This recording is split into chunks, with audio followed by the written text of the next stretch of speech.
All right, everybody, welcome out to another episode of Windshield Time at Mountainland Supply. I'm Joey. I'm joined by Spencer Shorts. That's right, and I'm here. Yes, again. you are. I never know what to say at the beginning of these, but You know what? I just Your appreciate hair it. is enough, bro. Yeah, I'll let my hair talk for me. It does have the best hair in the joint. We are joined by Jose Diaz, one of my very first freaking trainers on the truck, Yes. and Brandon Barber. Thank you very much for rejoining us. Yes, sir. This is your third, fourth, fifth. This is third. Yeah. Yep. You're a seasoned veteran. Yeah, I guess, I'm a dude. veteran here. Yeah, you are. This might be my last, though. We'll see. We'll see Nope. about that. People need some support, dude. So we'll bring you in as we bring in your other guys. I'm glad to help. Yeah. So Jose, I wanted to bring you on because people have talked to you on the phone or they've seen your name in a ledger on Teams or whatever, but they don't really hear who you are, what you're about. So I want to have them hear your history with Mountainland, how you got in the industry, and you can tell them about you training me my first 2 days here. I can't remember when it was. Oh, man. I remember my first trainers. My very first one was BJ.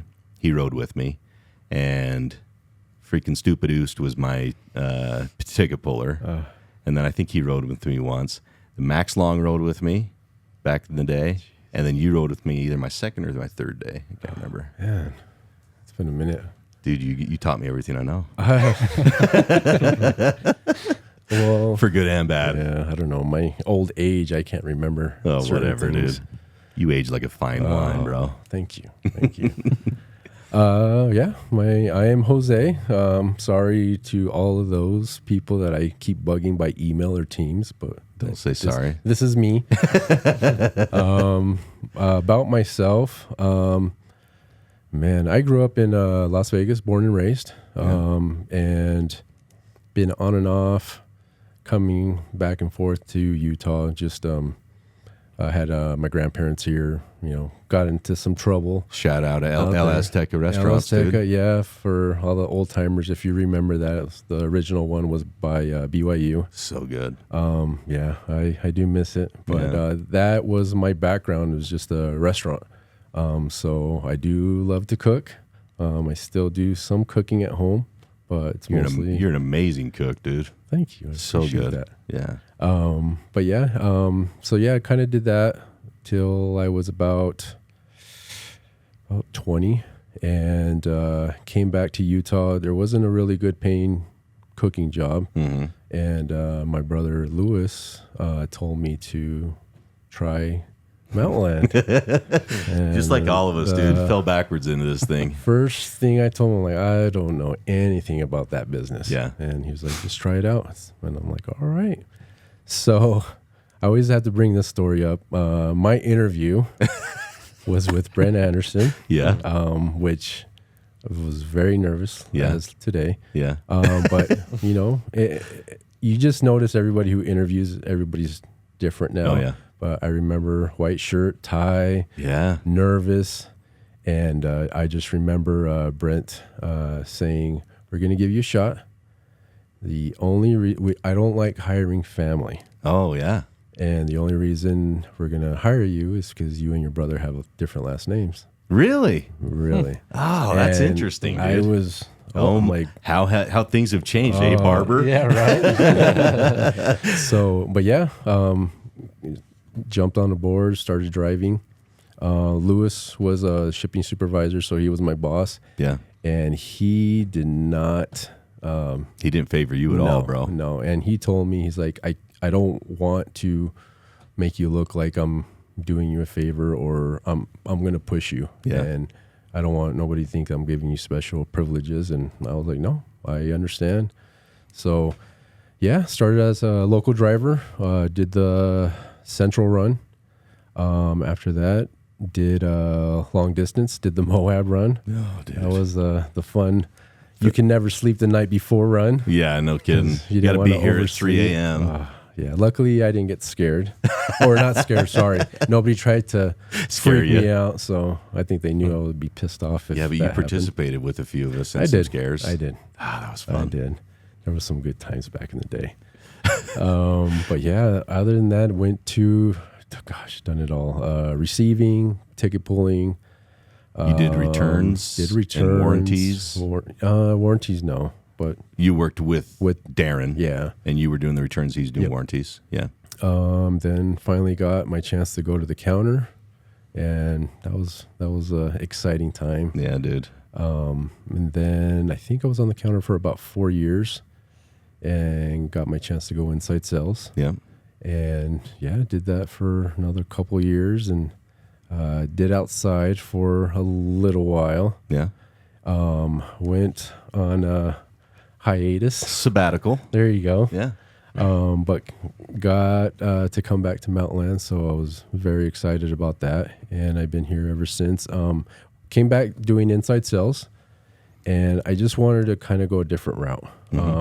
Just wanted to see what the management side of it was, and right now I'm currently counter manager / manager for inside sales here at the Orem location, and it's been going really well. It's a lot of work. yeah, dude. A lot of work, especially a lot of new people, a lot of training. But I've learned that that's what I enjoy. I think probably in my old age, I love showing what I know. I don't know everything, but I love teaching people, hey, this is how this is used. This is why this is used. This is what this looks like. Yeah, It's just different training how it was back in the day, where our outside guys, inside guys would actually come to the warehouse and show us, hey, this is what this is. Things are different now, where we're using the guns, so nobody knows much about the product. So yeah. It's just something in a bin. yeah, you hope that that's where it's actually at, and, Right. and then you get a call from the customer, this is not what I ordered, Right. and you don't know where to put the blame, but no, then you have to go and tell whoever pulled it wrong, hey, kind of look at these items, this is what this is, so don't just trust where this barcode, or look inside the box, look, that's where eventually you're going to grow. Yeah, take your time. But yeah, that's where I'm at. I give a shout out to my counter crew. I'm glad that they have patience with me. There are moments where I get very upset. I don't yell at them, but I think they notice it. You probably go the other way. You just go quiet. I do. Yeah. That's what I do. I go quiet. Yep. But no, with my the way I kind of manage things, I want them to grow. So I give them that opportunity to get to know the customer. If there's a job that they want to go to, go, learn how everything gets installed. Because I think that's the hard part about us just being stuck in the building. We don't really see these things. Yeah. So I give them that opportunity, not only to see that, but also to get that relationship with the customer. That also goes with the inside sales people. Go out with the customer, go with the outside guy if there's that opportunity. As long as we're staffed and we have enough people on hand, go and learn, because we don't get those opportunities very often. So. Yeah. That's one thing I think, as you and I were kind of first starting out, and you kind of did like driving for 5 years, warehouse 5 years, then maybe you got to the counter after 10 years or so. Yeah. I think one thing that we did benefit from was we were at jobs a lot with the same customers for like 5 years. And so then you would develop that relationship, and then they would teach you what they were installing and why they were installing it, how it went in, the reasons why they liked that product. And I think you just kind of learned a lot as you went along. And because we, people, honestly, we just have to promote people so quickly through our system now. The opportunity for that education just doesn't come naturally anymore. So we have to be very diligent, like you're talking about, taking them out, showing them why things go with other things, complementary items. Why am I pulling these, things that look like a spaghetti noodle when I'm pulling a faucet? Well, that actually makes the water go to the faucet, So it's just stuff that it's not their fault they don't know, but it is our job to make sure that they're educated. Yeah. And I think anytime we can slow down and, send them out to a job site or just take some extra time with them, it benefits us in the long run. Because we always take the opportunity to fix stuff, right? We always make time to fix something. but we need to make time on the front end so we don't have to fix it. Yep. So we don't frustrate a customer, or we don't, make the company look bad or an employee look bad, or we have to cast blame on someone. It's way easier to fix it on the front end than the back end. Yeah. That's the hard part, I think. I don't know how other branches are, but we have, I think the longest counter person has probably been there a little over 2 years. Yeah. So he's learning, but everybody else, months. Well, you're stepping into an industry that some of these plumbers have been in there for 40 years. Yeah. And you've been in there for 2 on the counter, and they expect you to be expert. Yeah. That's hard. So it's hard, but it's intimidating. I tell everybody, if you want to learn, come learn, before there's an opportunity to come to the counter. That's what I like to see, is just, if you really want to learn it, come learn. Yeah. I'll show you how, the system works, how They show the short initiative. codes. And if you come up here, it'll be easier for me to say, you know what, I think this is the right person for the They next deserve position. a chance. Yeah. Yeah. But a lot of people, they don't want to. They're scared. Well, it's putting which- themselves out there. That's Yeah, intimidating. yeah, It's but- hard. But no, that's how it has to be. Counter. You're the face of Yeah. that company, and I tell them, I know every job is important here, but I tell them I think we have one of the most important jobs. Totally. Because we have to be quick, we have to be accurate, we have to show face. Like maybe we're having a bad day, but Can't show it. can't show it. Yeah. There's plenty of days that I have not had a good day, but just come to work, and you're just. I'm at that point where I'm grateful. I'm very grateful for everything that I have. Yeah. So, but yeah, I just tell them. But everybody, everybody's learning. But Yeah. I like to see in 10 years from now where everybody's going to be at, and yeah, And know you had a part in it. and no, yeah, that's kind of nice. Yeah, to dude, you know. freaking taught I'm me. I'm not trying to be like, oh, well, I did this for this person. No, I feel good about it myself, and that's it. That's all that matters. That's So, awesome, dude. I mean, that's part of your legacy you're leaving behind. You're just you passing on some of that knowledge. Yeah. It's awesome. So you guys are starting a new process on your counter specifically. Going to go harken back to our yesteryear and start a 30-minute will call again. Yes. So tell me about how that build-out's working, and maybe that's for you, Brandon, but what's the build-out looking like, what the process is going to be, and how it's going to benefit customers? Yeah, really what we're doing is just trying to get customers in and out quicker, especially in those busy hours, the morning, afternoon. We want to get that stuff ready. We went back and forth on how to do it, really. We don't want to make our counter smaller. Mm-hmm. We were going to build a wall right down the middle, but we didn't really want to do that. Like, Yeah. what if it doesn't work? Then Then we got to rip the wall down. out. So right now they're building a counter in the warehouse. Mm-hmm. We'll be able to put a man door in a garage door, and we're going to just have a little room made back there. The stuff will be ready to go. We'll have 2 people back there that can just walk in that door, pick up their stuff. These 2 people will also help load. So I think that's the biggest problem we see in the morning. We have 6 counter guys up there.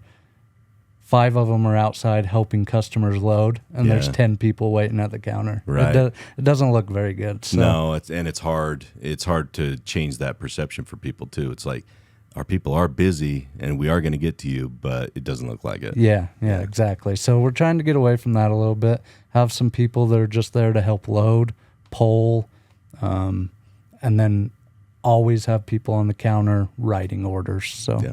we're going to give it a shot, see how it works. Dude, I'm excited for it. I think honestly, that's how the system is built. Like Eclipse is built for that. Mm-hmm. It's built to have people just keying in orders and then the fulfillment team behind them picking, pulling, and loading. Yeah. And I think I have every hope that it is going to work. Yeah. And then once it works here, then we can take it out everywhere else. You guys just get the guinea pigs. Yeah. You fix it and perfect it here, then we'll take it everywhere else. I like that. I Yeah. like that. But I think it's going to be awesome, and I think the benefit for the customer is going to be huge. I kind of liken it to, like, you go to Little Caesars, and you can do your order online, or you can call it in, and you just go over to the little locker, pick your pizza, and walk right out. Yeah.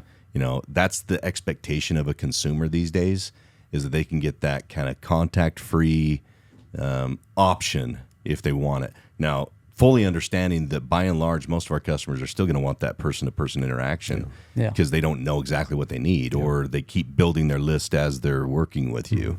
Oh, yeah, I need to throw on some putty. Oh, yeah, I need to throw on this, you know. But those who, you know, have pre-planned and just need a couple things, I think this is going to be huge benefit to them. Yeah. And I applaud you guys for kind of looking forward and seeing that vision and doing it. It's going to be awesome. Yeah. Yep. Can't wait. It's going to be good, dude. I am. Well, I'm excited. So If anybody can do it, you guys can do it. We'll make it work. Yeah, I know you will. Yeah. Well, if it needs tweaking, we'll do what we need to do to make it best. So give us your feedback, I guess, right? Well, that's the other thing is, you know, give us useful feedback. Yeah. Don't just say that thing's a piece of crap. It doesn't work. Okay, well, tell us why it's a piece of crap. You know, tell us where we're missing it, because we want this to be a benefit. We don't just want to throw something out there just to throw it out there. Yeah. Anytime we expend this much energy on something, we expect to have a return of good customer service.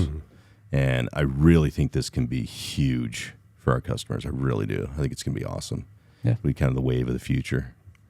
So good luck with that. yes, sir. Shorts, you got some burning questions? Yeah, how great are you guys at taking constructive feedback?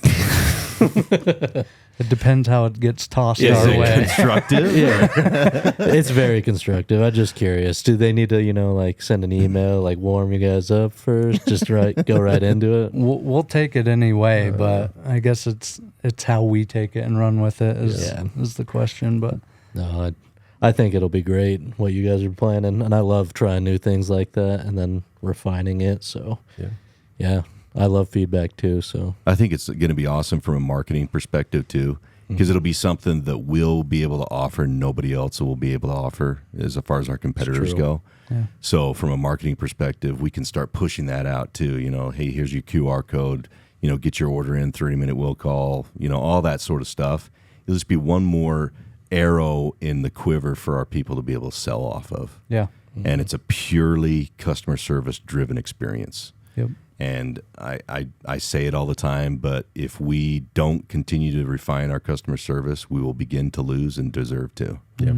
And I just applaud you guys for thinking of these types of things and looking for new ways to reach that customer, because I think they've been not begging for something like this, but wanting something like this. Yeah, definitely. And they didn't even know how to ask for it. Yeah. They just said, I need to get out of here faster, right? Yep. You guys are taking to that next level and saying, you know what, this is what we can create for you. Yep. And I think it's going to be a really freaking cool thing. I'm pumped. Oh, I am too. We're ready. I kind of want to take that job. I've already got people lined up. I bet you do. Yeah. I just loved. I always loved my time on the counter. I thought that was probably one of the most rewarding jobs I ever had here. Yeah. Was that counter sales. You know, loved it. To be honest, I going from inside sales to outside sales back to the counter. I think at first everybody was like, "Oh, you're demoting yourself," and honestly, I enjoy, you know, having the customer face to face, just and the busyness of it, because you're a busybody. I love being busy. Yep. And you know, yeah, maybe at the end of the day I'm tired, but but no, I enjoy it. I enjoy it, and I love the teaching part, but I remember having that relationship with the customers. I didn't have that when I was over the phone. Yeah. It's different. You're disconnected. So, yeah. And I mentioned it to, especially kind of like the all outside guys, you guys should show up every once in a while. Because, you know, like not everybody knows who you guys are. Like I mentioned, like back in the day, you know, you see an outside salesman, you're like, you drop everything. What can I help you with? But now sometimes they walk in and they don't know who they are. They think it's a customer just grabbing parts. Yeah. So I'm like, you know, you guys should get to know everybody that you work with. Yeah. And that's also another thing that I enjoy, not just the customer relationship, but the people that I work with in the warehouse. You know, like I can tell you almost everybody's name. Yeah. You know, I can tell you maybe one thing about them. Yeah. And I think we kind of lost that a little bit.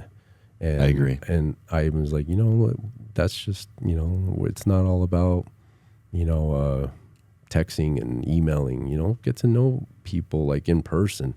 And I just feel like I enjoy that as well. So, well, it's a relationship business, and not just outside the doors, inside the doors. Yeah. You know, we are only as good as the team that we create. And the only way you create a team is with that personal interaction and people caring about each other. And, you know, the people, you know, in this warehouse and in that counter, they care deeply about what they're doing. If they screw up, they don't mean to, you know, so give some grace and give some patience, because that person's just trying to freaking learn. Yeah. They're trying to do the same exact thing we all did as we were coming up. And I say this too, I could not go back there and do that job because so much has changed. I couldn't freaking close out an order. Could try. It's just I could figure it out, but it would take me a day, you know. But there are things that you guys are dealing with that I don't have experience with, and I think we need to remember that too. Like there are things that you guys are doing that I never did, and I need to respect the fact that you're doing those things that I have no idea how to do. So that's just my soapbox on that one. Right on. You guys got anything else you want to say to the peeps? No. Apologize for anybody if I pissed anybody off. There's been a couple emails back where like they tell me something, but you know, I'm just trying to make things run smoother. You know, just trying to make everybody money somehow. Yeah. But no. Shout out to everybody that I've dealt with throughout the years, and I honestly kind of wanted to shout out to my brother. Would have been nice to do a podcast with him. I agree. But no, I'm just very grateful because honestly, I wouldn't be here without him. So Me either, bud. But no, thankful for everybody. Thank you. You know, this is my other family. You know, I've been here 23 years now, and I still remember my first day. So it's nice. It's nice to, you know, this is like in my other home. So yeah. But no, I appreciate everybody. Well, likewise, bud. Appreciate you. Brandon, you got anything you want to say? Just appreciate guys like Jose, BJ, and James that have been here a while and got the knowledge for all us young kids. So they can help us out with that. No, you guys are the best, man. And like, I mean, you say you remember your first day. I do too, and I remember you and BJ being a huge part of it. So this is my other family too, and I love and respect you guys. I wish Louie was here too, man. Yeah. Breaks my heart, but I'm gonna close this thing up before I start bawling. So thank you guys. Thanks for coming on. Thanks for all you're doing. You guys are second to none. Tip of the spear. Thank you for who you are. Yeah. Just another squirrel looking for a nut, bud. Thanks, Shorts. Appreciate you, bud. Thank you, guys. Thanks, everybody out there. Enjoy the ride. See you down the road. We'll see you guys.